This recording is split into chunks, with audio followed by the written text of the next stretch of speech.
Muy buenas tardes, un saludo muy cordial a toda la audiencia y muy especialmente al Colegio de Abogados en Derecho Disciplinario, a todos sus miembros integrantes.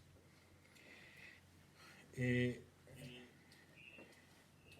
en la tarde de hoy vamos a reflexionar en torno a un tema de absoluta actualidad relativo a la cláusula de exclusión en materia probatoria.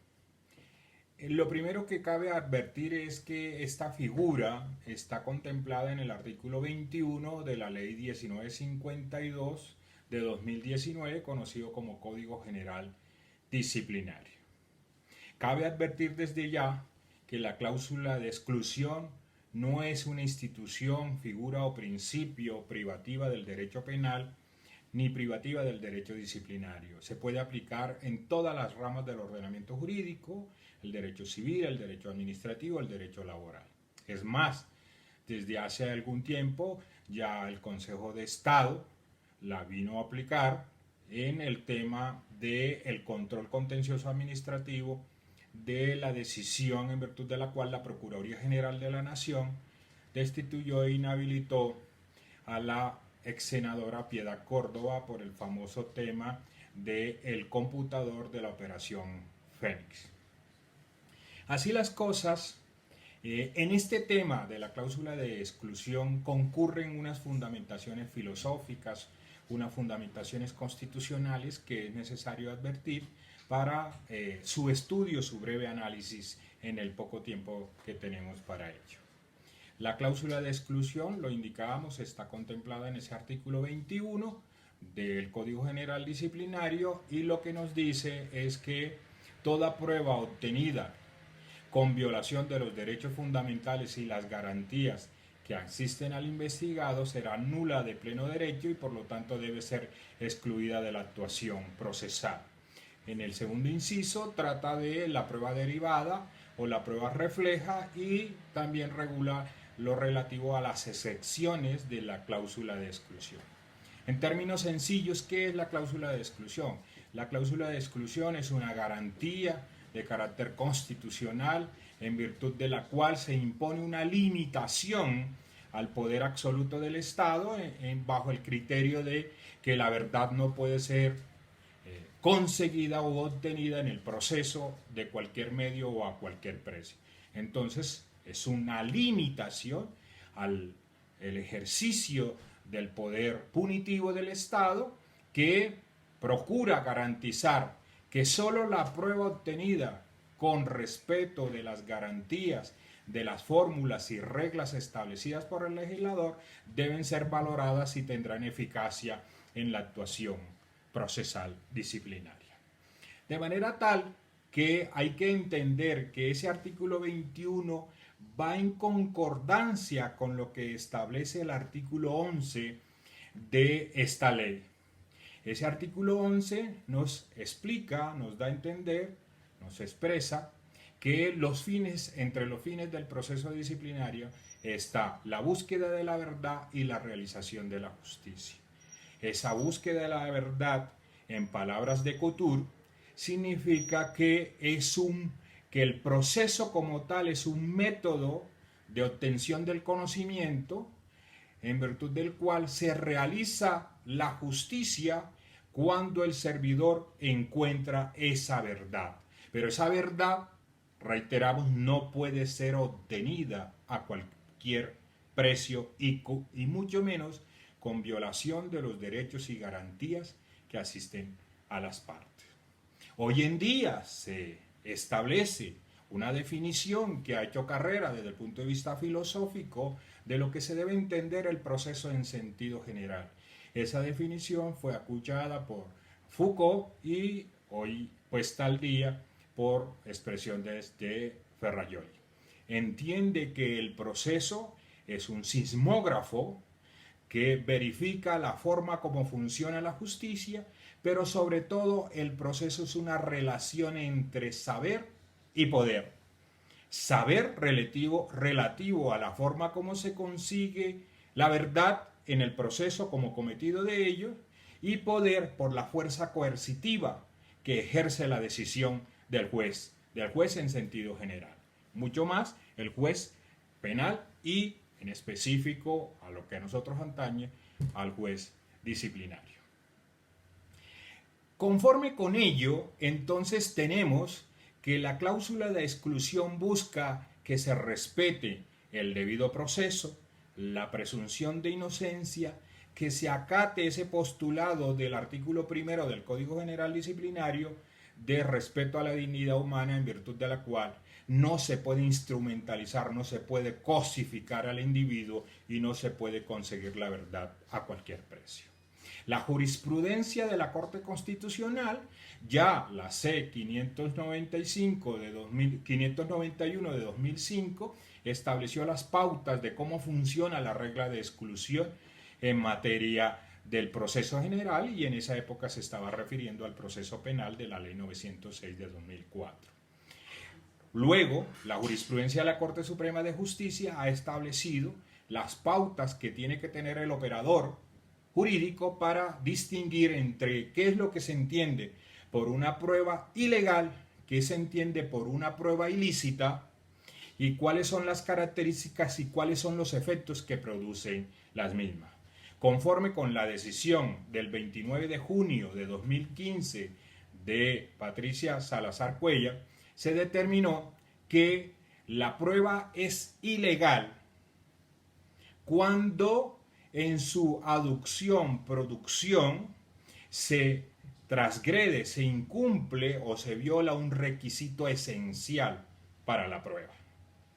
La prueba será ilícita en dos situaciones concretas. Una, cuando ella es obtenida, cuando su producción, aducción y práctica se produce con violación del debido proceso y los demás derechos fundamentales. Por ejemplo, el derecho fundamental a la intimidad, por ejemplo, el derecho fundamental a la contradicción o el derecho de defensa.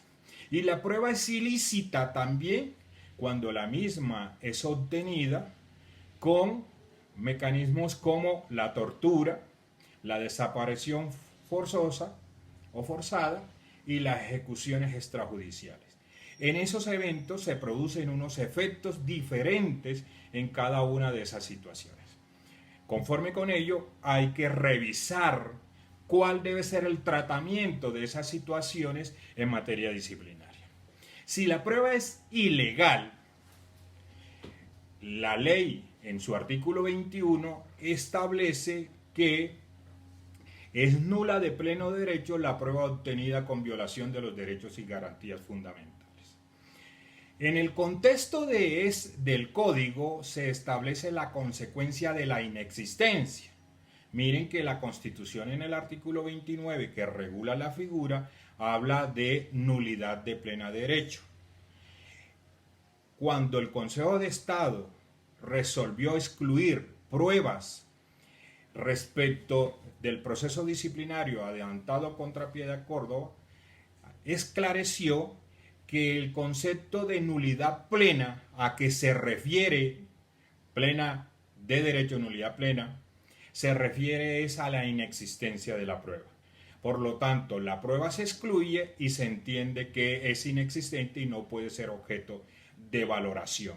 Por eso, la ley disciplinaria, sobre todo la ley 734, en una norma que es recogida también por el Código General Disciplinario, en la ley 734, en el artículo 140, se refiere exclusivamente al tema de la inexistencia de la prueba. El efecto entonces es la inexistencia de la prueba. De ahí que tenemos esas tres situaciones: prueba ilegal y prueba ilícita de dos situaciones. El primero de la referida a la ilegalidad de la prueba tiene que ver con un elemento, un requisito esencial. Con ello, ¿qué quiere decir? Que si ese requisito no tiene la condición de esencial, no se puede excluir la prueba. Ejemplo, al declarante se le recibe su testimonio y al momento de hacer el acta se omite firmarla por parte de esta persona. Eso no es un requisito esencial, bastaría con una constancia de que la diligencia se llevó a cabo para determinar que esa prueba no debe ser excluida del proceso. Una prueba puede ser ilegal, ilícita, ya en el tema de la ilicitud, cuando se violan derechos y garantías. Por ejemplo, se practicó un allanamiento sin orden judicial. Ahí estamos frente a la ilicitud de la prueba, en el entendido de que se ha violado las reglas propias del juicio que condicionan a que ese tipo de diligencias tenga reserva judicial y que por lo tanto se ha vulnerado lo que llevaría como consecuencia a la exclusión de la prueba.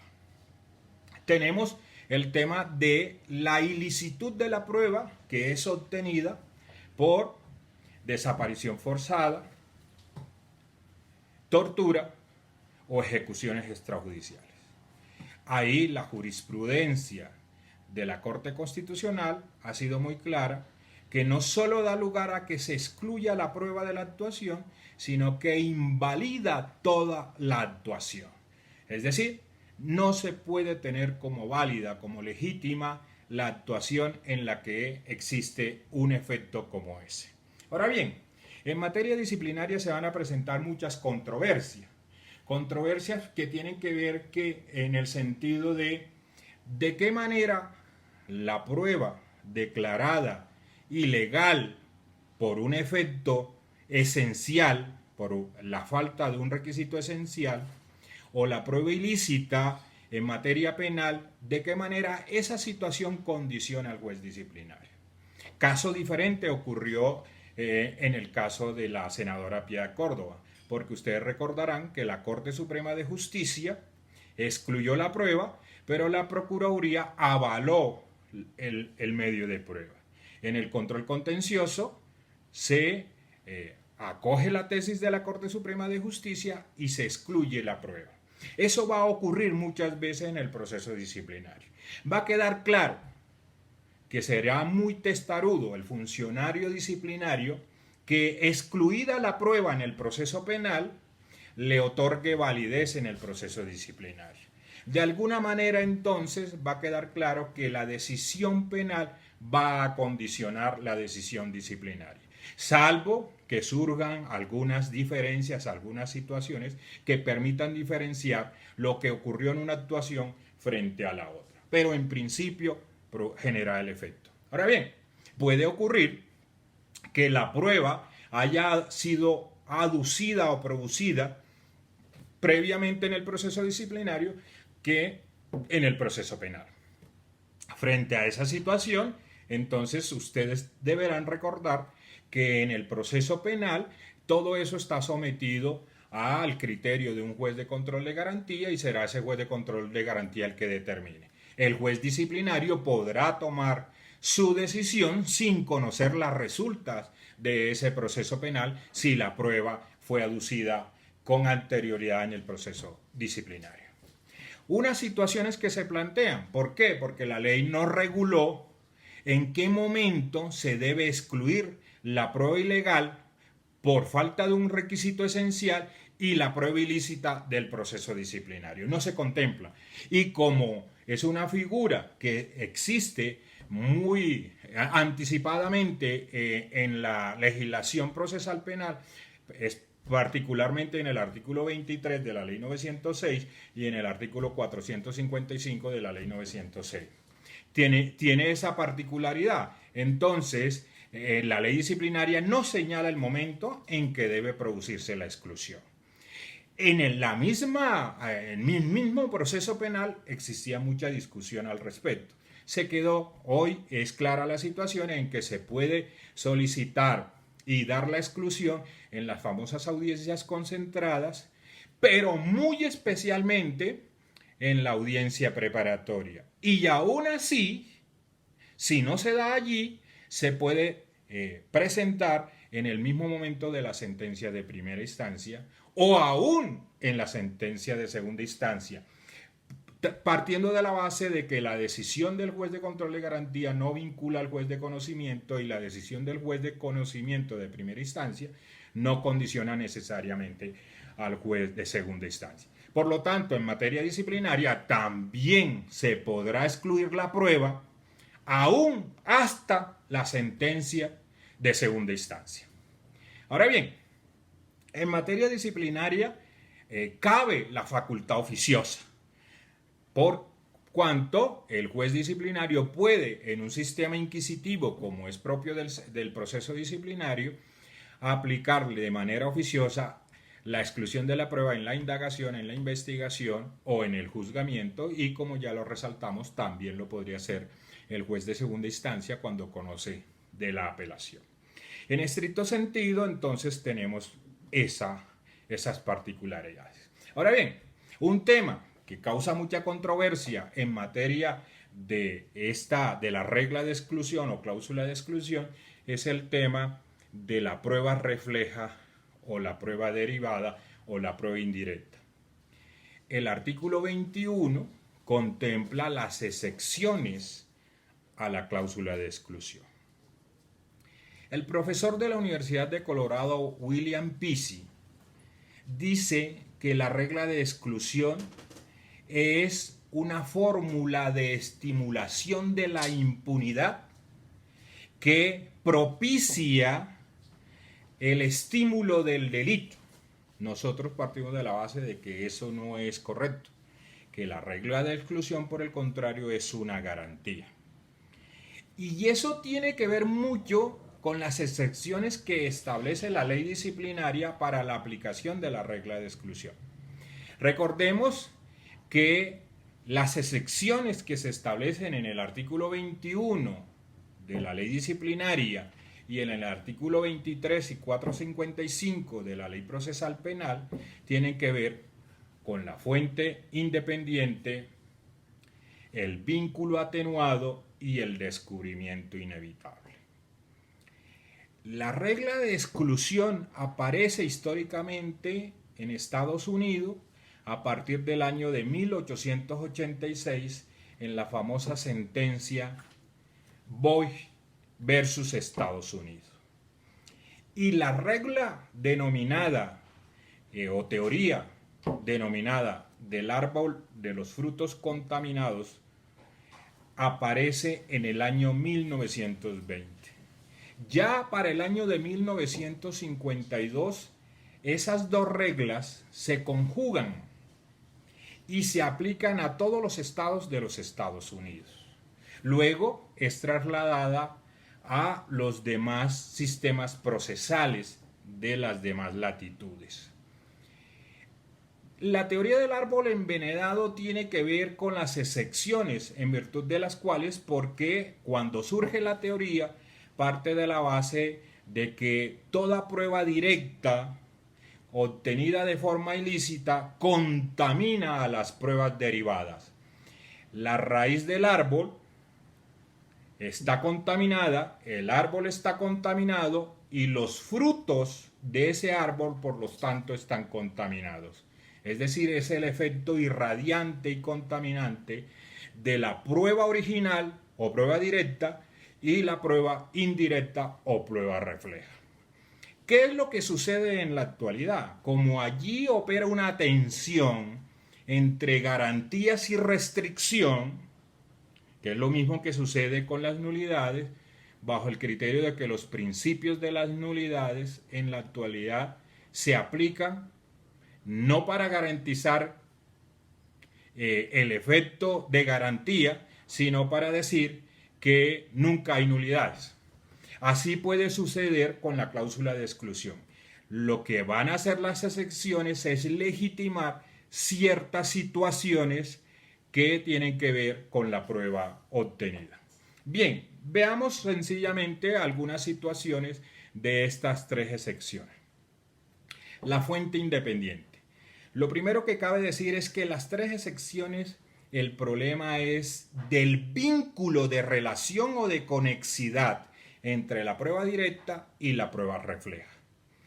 En el vínculo o la fuente diferente, lo que hay es una base de información diferente a la prueba original o prueba directa. Surgió esa excepción cuando se dio un caso en virtud del cual una persona es capturada ilegalmente. En ese proceso de captura ilegalmente, de captura ilegal, se le toman las muestras de huellas y se puede identificar como la persona que cometió el hecho delictivo. Se dijo que como la captura es ilegal, la toma de las muestras dactilares también es ilegal, ¿correcto? ¿Cómo se aplica la fuente independiente en ese caso? Que fue la sentencia originaria. Se dijo que el FBI contaba en otro proceso o en los archivos que lleva con las huellas dactilares de ese individuo. Por lo tanto, la prueba de traer el registro dactilar del FBI no está contaminado por la captura ilegal de esa persona porque tiene una base de información diferente, es decir, tiene una fuente independiente. La situación del vínculo atenuado tiene que ver en que existe una conexión entre la prueba directa y la prueba refleja, pero ese vínculo es tan tenue, es tan poco, es tan corto, que no debería dar lugar a excluir la prueba, la segunda prueba, la prueba refleja o la prueba derivada. Se trató, el caso hace referencia a que una persona es capturada con un ingreso al domicilio de las autoridades, un ingreso ilegal. En ese ingreso se encuentra la persona con estupefacientes, esa persona manifiesta quién es la persona, cuál es el otro sujeto que le vende la droga. Se trasladan donde otro sujeto, lo capturan y ese segundo individuo da información respecto de un tercero. Ese tercero, con orden judicial, se le allana y se toman todas las medidas dentro de la legalidad y él en la actuación confiesa, acepta. Entonces se dice que la ilicitud del primer momento del ingreso ilegal a la morada del primero no tiene un vínculo duro o pesado con la confesión que produce el tercer individuo donde acepta la responsabilidad en el primer hecho. Allí se indica entonces que hay un vínculo atenuado entre la prueba directa y la prueba refleja o derivada. El tercer caso tiene que ver con el descubrimiento inevitable. El descubrimiento inevitable es poco aceptable. Miranda Strampés, un autor español, se queja de la eficacia que pueda tener esta excepción y dice que en España no se puede la doctrina y la jurisprudencia aceptar esta situación. Pero el descubrimiento inevitable surgió en una sentencia en virtud de la cual a una persona es forzada a que confiesa el hecho y en virtud de esa confesión que está referida a la comisión de un homicidio, en virtud de esa confesión respecto de la comisión de un homicidio, es encontrado el cadáver de la víctima. Allí la jurisprudencia dijo que aún sin la confesión se hubiera podido encontrar el cadáver de la víctima, que era el supuesto objetivo que daría lugar a la prueba de la comisión de ese hecho. En concreto, entonces, tenemos hoy en día una cláusula de exclusión que se aplica sin necesidad de que entre en vigencia el Código General Disciplinario, porque es una institución que tiene una fuente constitucional en el artículo 29 y que también ha sido desarrollada ampliamente por la jurisprudencia de la Corte Constitucional y la Corte Suprema de Justicia. Es decir, no hay necesidad de esperar la entrada en vigencia de la ley.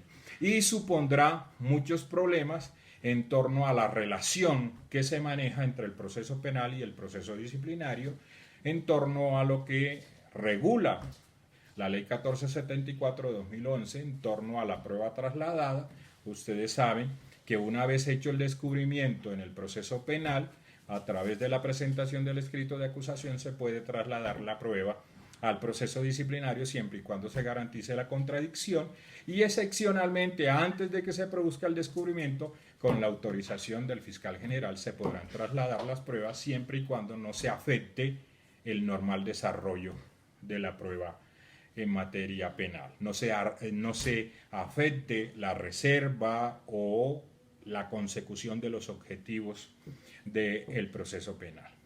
En estricto sentido, hemos visto cómo funciona esta institución y hay que dejar claro que la sentencia C-591 de 2005 de la Corte Constitucional dejó claro que la regla de exclusión es una garantía que brinda protección, restablecimiento del derecho, que garantiza protección de la actuación y que tiene una relación directa con los temas disciplinarios. Recordarán ustedes que el artículo 128 de la Ley 734 considera que solo se podrán valorar las pruebas que legalmente hayan sido aducidas, producidas y practicadas con el respeto y el cumplimiento de los presupuestos legales. De esta manera culminamos esta breve exposición. Muchas gracias.